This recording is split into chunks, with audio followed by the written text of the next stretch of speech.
Coffee clubs, coffee drive-thrus, office and business deliveries, maybe 130,000 coffee shops in the U.S. What's this all about? Well, here's what's going on with coffee today in the United States. We have branded coffee shop chains accounting for 25% of the total market for coffee. So much so, even fast food chains like McDonald's now offer full range espresso-based beverages. Shops like Starbucks, Dunkin' Donuts, Tim Hortons, Peet's Coffee, these guys are everywhere now. In fact, the top 3 of those account for 65% of the total market share. Yet, artisan coffee culture has been a key influencer of the total market. High quality and experience are what these small artisan boutiques can offer. Each one can have its own signature experience. Today we'll be talking with one of the owners of a popular artisan coffee outlet, Conscious Cup. And our guest tonight will be Mike Shipley. Stay tuned.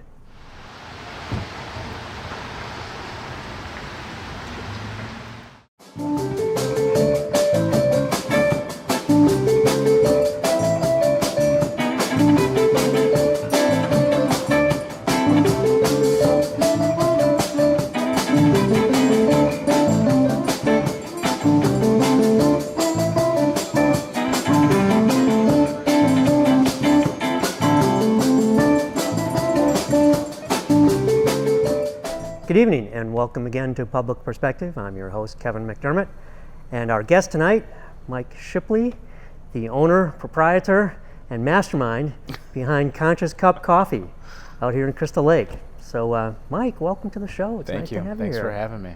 Yeah. So, first of all, this is a beautiful place. I love being here. Thank you.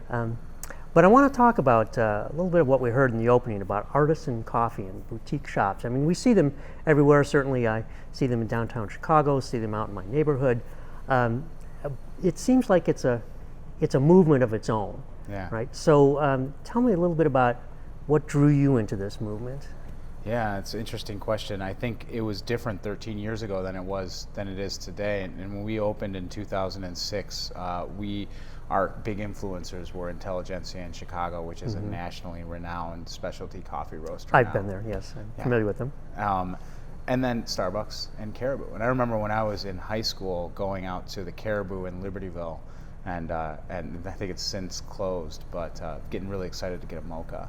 And I think the things that attracted us then to that place was the space and the experience and the uniqueness of getting a coffee drink like that that's hand-built. And I think in a lot of ways that's still what draws people to places like this. But there's definitely been a movement towards craft and high-quality focused coffee, which has paralleled the growth in specialty coffee and Starbucks and Dunkin' Donuts and Tim Hortons and everything that you mentioned in your opener. Well, and we've seen that in other areas. I mean, certainly craft brewing. I mean, beers. That's really been around. I mean, I grew up with Budweiser and Schlitz and all the mass market brands. So I think we see that in a number of different areas, this move to craft. And do you think it must be driven by consumer tastes? Yeah. The consumers become more aware and are now looking for something that's more unusual. Yeah, I think that's definitely the case. I think that people are looking for specialization. They want to have experiences that are really exceptional, and they want them provided by people who know what they're doing and know what they're making. I think on the other side of it, it's easier for independent retailers to focus and specialize on specific things.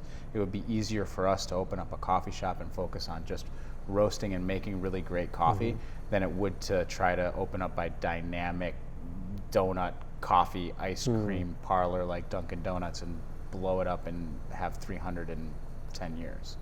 So but is that even an objective for you, or are you happy having the small, contained, more artisan level? No, but I think what it's done is it's feeded to the focus on specializing. Independent business people and entrepreneurs understand that that's where the market's at, and that's what people are looking for. And it's also, I think, more accessible and more enjoyable in the long run to be able to specialize and focus on something like coffee or beer or whiskey. Well, and I'll tell you, as a consumer, I know that I like going into a place where I can meet the proprietor. Yeah. I mean, I have nothing against chains, and I understand why they exist and what they offer. Yeah. But to walk into a place that's it's a one of a kind, or even two of a kind. Maybe you Yeah. have a branch somewhere. Yeah. But you know that the owner is watching all of these places. And that gives me a different sense of not just of the quality, but of the care that goes into it. Yeah. Yeah, I agree. I think it speaks volumes, and I think it does. It has an effect on the service, and it has an effect on the product, and it has an effect on the greater atmosphere of the space. So what got you involved in coffee? I mean, you talked about as a kid you went to Caribou. Yeah. Well, what made you take the dive and say, I'm going to do my own? Well, so I have to blame my family for sure. It's a family business. We started in 2006. At that time, my oldest brother Jason was involved with the company, and my parents, Jack and Rosanna, were all developing the concept. I had graduated college a couple of years before then, and I was actually planning on teaching high school. And so I was applying to enter into Teach for America, and I was going to go and teach. And I was working at an Italian restaurant at the time and found that I had an aptitude and really enjoyed service. And as my family was kind of developing this idea, I jumped on and said I'd go for it. Ah. So since then, we've changed and grown, and my brother's left the company for better opportunities for him and his family, and we've continued to kind of prosper and be in the space that we're at here. And I assume he still comes here for a good cup of coffee from time to time. And we give it to him on the house. So. You don't charge him double? Right. Sometimes we make him help unload coffee from the truck. But Okay. Yeah. So you also focus, I know we talked a little bit about the fair trade aspect of what this does. So talk a little bit about, first of all, what is fair trade and why is it important to you? Yeah. So Fair Trade USA is a certifying body in the United States. And what they do is they guarantee that products with their label, with that fair trade label, are transparently sourced and ethically sourced. Now, what does transparently sourced mean? It means that we know the producer. It means that it's traceable back to the origin. It means that every step of the line from producer to roaster to consumer is known, and we're not getting mystery coffee from places that we don't really know. Now, how do you know that? Is it because of this certification that with Fair Trade certification says these are the producers, these are the growers, and the Fair Trade certification organization would have gone out to see them personally? Is that how that works? Yeah, so for coffee specifically, and I think a lot of agricultural fair trade goods, what happens is small producers, and coffee is grown by small producers. The majority of coffee grown in the world is grown on small private family farms. Even for the big ones, if you buy one of the major brands, it's still grown in these small farms? Oftentimes, yeah. And so what they'll do is these small producers will group together into cooperatives. Sometimes those cooperatives are fair trade certified, sometimes they're not fair trade certified. When they're fair trade certified, then they're going to command a minimum price per pound, but they also have to adhere to some standards. They've got to be transparent and democratically structured. The cooperatives have to be democratically structured. The cooperatives have to be democratically structured. And so for them, that just simply means that there's bylaws to their organization, and they've got elections for their officials. And then there's some expectations for investments back on the farm level so that the quality continues to improve. And I think that's a really important aspect to know about fair trade, that it's not about just subsidizing low quality coffees. It's really about improving the processes at the ground level so that the quality can continue to improve. And we've seen that across the market. And so how does that process work? So if the cooperative, let me see if I can walk this through so I understand it. So if I were in your position, I would be buying coffee from this cooperative, right? And the cooperative would be sourcing the coffee from, say, a dozen farmers, however many are in the cooperative. 100, 100, okay. Yeah. So I would know that this coffee has come from somewhere in this group of 100. Maybe it's a mix of all 100, or maybe it's from one or two. Now, the money that goes to the cooperative, then the cooperative continues to work with the growers who are in it and takes that money, because the cooperative is who gets paid, right? Yeah. All right, so then the cooperative takes the money and reinvests it back in the individual growers. Correct. Through some governance process that the cooperative itself has created, right? Yeah, correct. And I think you touch on a key point, and this is an often misconception, that the farmer is the one getting this final kind of price. And that's not really how it works. The cooperative is selling the coffee on behalf of the farmer. The farmer is one of a group of farmers engaged in that cooperative. And that's how it works with a lot of cooperatives, fair trade or not. And that would be because the farmers themselves frequently don't have the capacity to do this on their own. They need the cooperative in order to make this business model work. Right? Usually it's the cooperative that will build and process the coffee. Mm-hmm. So the farmers will harvest the coffee, they'll select the coffee cherries, they'll put them into big bags, and then they'll deliver them to the cooperative processing mills. And the bigger cooperatives may have 3 different processing mills regionally structured. And so good examples from Ethiopia is Yirgacheffe is a greater region, but you may buy from a handful of different processing mills within a specific cooperative. So they're big. Sometimes there's hundreds and hundreds of farmers. So the individual farmers rarely have the capacity to be able to process their coffee to a high quality, and then let alone have the access to the market to really negotiate good pricing or to get in front of the right people. And that's where fair trade has come in, is to try to create a structure where small farmers are not taken advantage of by coffee brokers who might be able to go out to their farms and say, I'm just going to buy this at a commodity price or at a lowest price possible. So it raises that minimum expectation for the farmer's quality, but it also gives them access to a bigger market that they wouldn't have without that cooperative. And the fair, if I assume correctly, the fair trade organization that certifies does enough inspection of these cooperatives to ensure that the small farmer is not getting the short end of the stick here, right? Yeah, and of course that's the goal, and it's still human institutions, so nothing is perfect. But so fair trade has been really instrumental, I think, in moving the coffee industry and moving the public's perception of coffee and shifting people's perception so that they're thinking about the farmer and they're thinking about the ethics of it and they're thinking about where their products are coming from. But it's not the end all be all.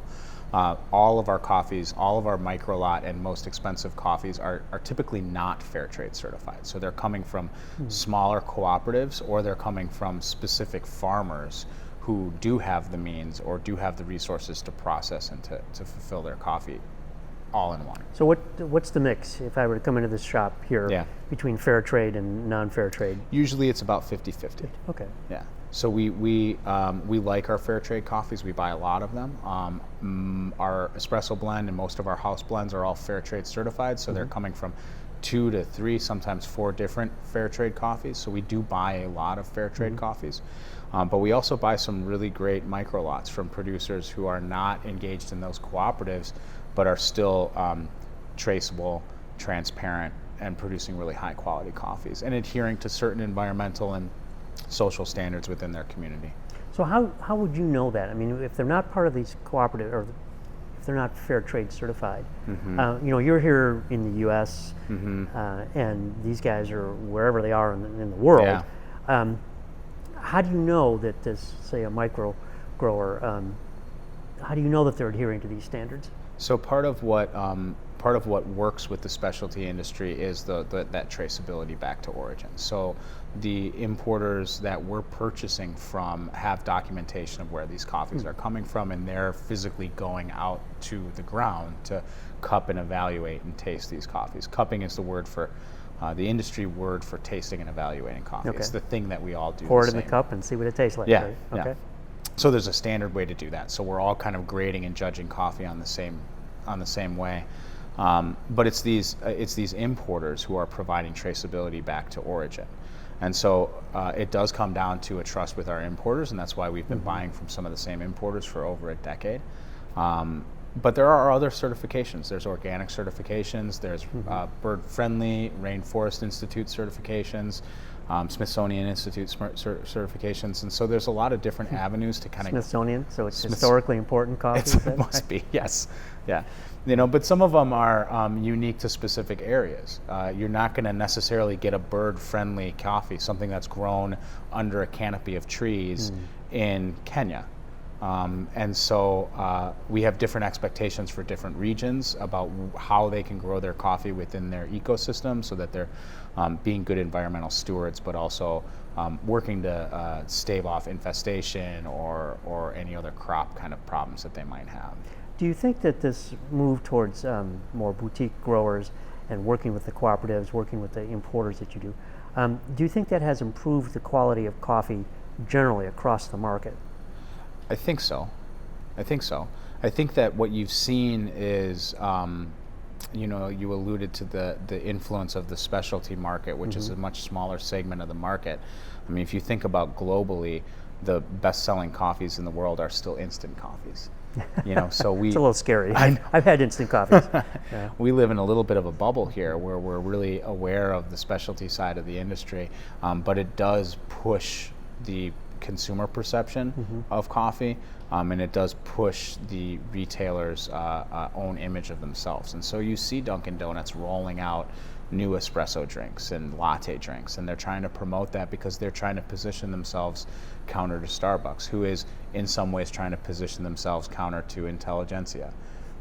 Usually they forget about guys like us, but we're in the mix too. You're a one-off, right? So exactly. They don't see you as a threat. Yeah, we're not buying coffee for the Eastern Seaboard, so it's right. it's less of a deal.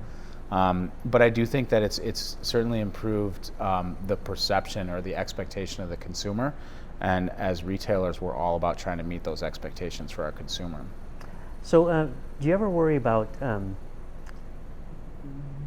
why bother? Like, this isn't very important in the scheme of larger things. I mean, I say that only half jestingly. Yeah. Because sometimes I think to myself, what am I doing? Is it worthwhile?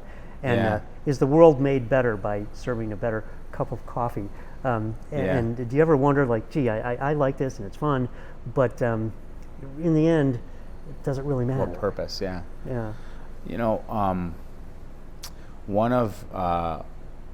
One of my favorite people in the industry, Jake Elster, is one of the founders of Crop to Cup, which is one of the importers that we purchased from. Crop to Cup, yeah. And Jake asked me once, and it was embarrassingly not that long ago, and he's like, "What kind of coffee shop are you guys?" And I didn't really have a good answer for him. And I think that for most customers, I was just, we're just your neighbor. We roast on site, and we're specialty coffee, and we're a micro roaster, and we have high grade coffee. And I kind of have the list of things that we like to say to people. But what he was really asking me is that question: what's at the heart of it? Like, what's your why, and why are you doing it? And so he told me, he's like, I think you guys are a community coffee shop. And there's different types of coffee shops, and we take the science of what we do deadly serious, and we care immensely about the coffees we're buying and the people we're buying these coffees from. But really at the heart of what our goal is to take this industry and all these cool things that we love to do and to bring it to our community. And so in a broader... I would think to create a sense of community, because then this becomes a community location, community destination. Yeah. Is that fair? Yeah, and I think in parallel to that, I've always felt like coffee is a really interesting study because there's different lenses you can look at it through. And you can look at it through a colonial historical perspective. You can look at it through an economic perspective, a global economic perspective. You can look at it through the entrepreneur, small business perspective. And you can look at it through the science of the roasting and the science of the brewing process perspective. And so there's a lot of different ways to study the industry, and there's a lot of different ways to think about what we do. And I've just come to believe over time that I think probably the most important thing that we are is a place and a space for people to come to, at least the retail side of the business, right? We do wholesale and we do some other things as well, but for this space, it's all about creating an environment where people can come and they can be themselves. And I think that creating that is being a part of a community.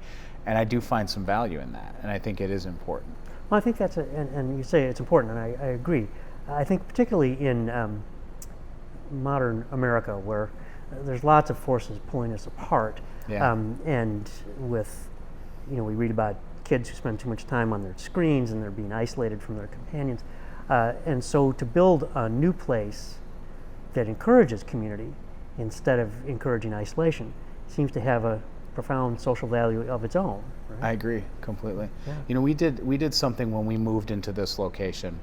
We had these really beautiful tables built by a customer of ours, and they're these old wood doors that we refurbished into tables, and we were deciding where we were going to put them. And we put one table right in front of the coffee bar, so very near where customers will walk up and greet our barista and buy their coffee. And what ended up happening is we had a couple of different groups of customers who started to congregate and go to that one table. And they'd known us for five years or so, but they hadn't known each other. And maybe they've walked past each other in the old cafe and they had said hi or whatever. But once we put that table in that specific place, it somehow attracted people to this place. And people who do space design, they know this. The way that you design a space can have a big influence on how people interact in that space. And so I think that happens in a cafe. In a way, is that space in general. And so we found that we had customers who congregated at the space, and all of a sudden this whole group of people started to become very close friends who we'd known over the years, who began to really know each other. And it creates this unique dynamic that you just wouldn't expect. Marriages that came out of this? Not you always that I think know. about Not that I sort of know. thing. Maybe some stuff under the table. Yeah, That you never know, right? Affairs that can't be talked about. Yeah. No, I think that's really important, and it's interesting to hear that.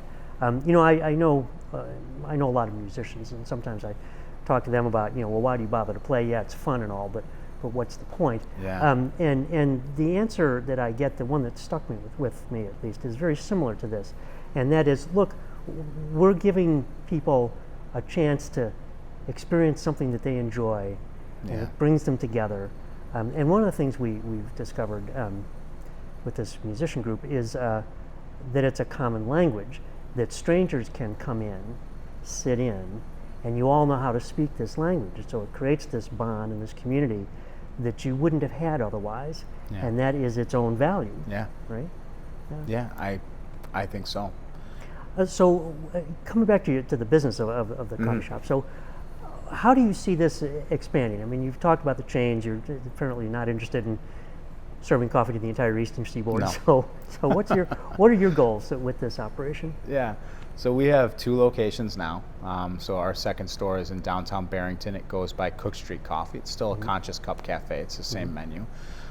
We'd like to open up a few more over time. We're not in a rush to jump into every location that we can find. But we like the idea of being part of communities, and we know that the concept works now. And we love making great coffee for people. So that's what we want to do. We also we have a wholesale side of the business, so we sell to other cafes and restaurants. In fact, I see a bunch of large burlap bags behind you. Yes. These are all things for wholesale, is it? Yes. So this will be about 2 months or so of coffee. And so we'll turn this over and we'll bring more in. And so we love to work with other businesses, and that's an extension of our kind of love, I think, for community and just working with people. We do fundraising as well. We work with nonprofits, schools and churches and sports teams, and we create kind of a fun custom blend for them that they can sell online or in person. And put their name on it, for example, the sports team.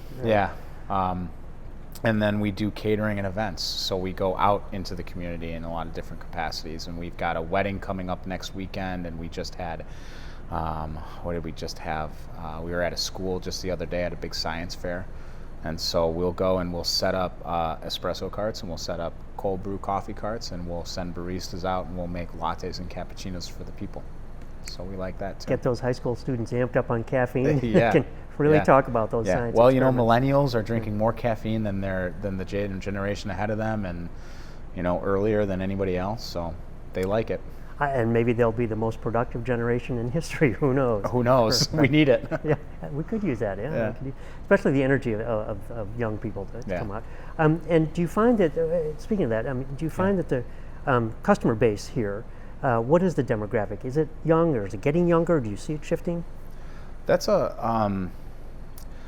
So I think that's a good question. I think when we first opened, the demographic that we knew we were looking at was predominantly female between the ages of 35 and 55. I think that's shifted younger, and it's broadened into the male demographic as well. And I think that's just based on Specialty Coffee Association studies and polling and research. Anecdotally, we see people of all different ages and all different stripes, and we see a lot of young people in our cafe in Barrington because it's a downtown Barrington location, and I think in the proximity to this high school, we see a flood of high school students around 4 o'clock almost every single day. In the You'd morning. You'd think you'd see them at 7 o'clock before they have to go to class. That's asking a lot for them to get up before time. They're teenagers. A couple of them, yeah. The more advanced students. So. But and then in the mornings we see a lot of business folks on their commute. We see a lot of people who have the flexibility to work from home who will work here. We see a lot of young families. I think that people are attracted for different reasons. People are attracted because of the quality of the coffee and the uniqueness of the drinks and what we do and what we create here as far as the product. But people are also attracted to the space, kind of like what we talked about. And now you mentioned something interesting, because that people come here to do work, and there are people who will work out of the houses but come here instead. And I know I have read and actually experienced this with some other coffee shops where it's just jammed with students who are all sitting there working on their laptops, and if you want to find a place to sit and have a cup of coffee, you can't do it because all the spaces are occupied. Do you see that here? And if so, how do you work with that problem? I don't think it's as big of a problem that we face because we're not really a college town. And I think that you also see that problem in a lot of denser cities, and certainly in maybe more commercial districts or downtown districts. You don't see it in your Barrington shop either. We do. We'll fill up and we'll max out on seats so people won't be able to come. But I don't view it as a problem anymore. I just view it as a part of the deal of the industry. It's just one of those things that's a reality. You will get some customers who will camp and they'll sit and they'll work for several hours or more on their cafe, at the cafe. Generally, it's not something that we feel we need to confront or deal with. So I don't typically want to raise it to a level of an issue that we're trying to bring up with people. There could be too much potential blowback about, well, I'm not welcome here? What? And I don't know that it's always worth it. I think that most of the time, the vast majority of the time, the cafe will cycle naturally, and when people come in, a seat will open up. People will move over. We've found that it's just not, though it's a thing that we're aware of, and some cafes have a bigger problem with it than we would. It's never been an issue that we felt we needed to confront. Well, and I can see that being in conflict too with the idea of creating a community. Yeah. So the idea of welcoming people to do what they want to do and be here and feel that it's comfortable, like they're almost I won't say a second home, that sounds too cliched, but that they're comfortable here to do what they want to do and stay as long as they'd like, right? And I think that maybe there's some things that we do that we know we do that mitigate a little bit. We don't have an outlet at every single table. So we know that, and it's one part maybe when we built out, we just didn't do it. But I'd like to think that we try to do some things intentionally to encourage the types of visits that we want. We want people to be here for 2 hours if they want to be here for 2 hours. Maybe 8 hours all day long occupying a 4-top table when you're a single customer. We would prefer not. But those are really far and few between. Most people, surprisingly, most people are more considerate than we give each other benefit of the doubt. And I would think actually sitting in one place for 8 hours might be a little taxing, even for the most diehard coffee addict, right? Right. So as you expand, do you worry about losing the sense of quality and ownership? And how do you work with that? Yeah. I do. I think that my primary job is to hire and train and facilitate really great people. And so that they can kind of put that quality out to their customers. The truth is that I'm not opening the coffee shop anymore. My operations manager Danielle doesn't want me opening the coffee shop anymore because probably the muffins would come out burnt and like nobody would know what's going on, and I don't know if I would get all the coffee brewed on time. The truth is we've got really, really great people. And we have really, really great people because we set a really high expectation right off the bat. And we tell people who are coming in for interviews that we only hire great people. And we only want people who are here to make a great product and create a great experience for our customers. So if I'm really effective in creating that atmosphere for my employees, they can be really effective at creating that atmosphere for our customers. And so I think that that's really my goal as we grow, is to try to duplicate that. And I would assume that means that turnover is fairly low as well, right? I mean, you keep people for some period of time. Yeah, we certainly try. Mm-hmm. It's always we tend towards a younger staff, so we do have seasonal turnover, or every other year we see a crop of baristas who will go away to college. Some years are heavier than others, but that's an ongoing challenge, I think.